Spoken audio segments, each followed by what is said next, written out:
اے پیغمبر، میری طرف سے لوگوں کو کہہ دو کہ اے میرے بندو، جنہوں نے اپنی جانوں پر زیادتی کی ہے، اللہ کی رحمت سے نا امید نہ ہونا۔ اللہ تو سب گناہوں کو بخش دیتا ہے، بے شک وہی تو ہے بڑا بخشنے والا، بڑا مہربان۔ اور اس سے پہلے کہ تم پر عذاب آ واقع ہو، اپنے پروردگار کی طرف رجوع کرو اور اس کے فرما بردار ہو جاؤ، ورنہ بعد میں تم کو مدد نہیں ملے گی۔ اور اس سے پہلے کہ تم پر ناگہاں عذاب آ جائے اور تم کو خبر بھی نہ ہو، اس نہایت اچھی کتاب کی جو تمہارے پروردگار کی طرف سے تمہاری جانب نازل ہوئی ہے پیروی کرو۔ ایسا نہ ہو کہ اس وقت کوئی شخص کہنے لگے کہ ہائے اس کوتاہی پر افسوس ہے جو میں نے اللہ کا حق ماننے میں کی، اور میں تو ہنسی ہی کرتا رہا۔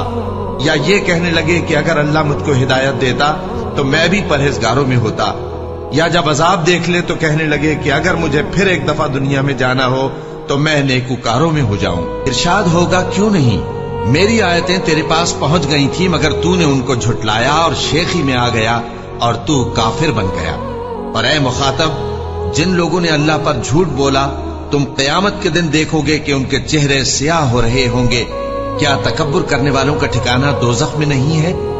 اور جو پرہیزگار ہیں ان کی کامیابی کے سبب اللہ ان کو نجات دے گا، نہ تو ان کو کوئی تکلیف پہنچے گی اور نہ وہ غمناک ہوں گے۔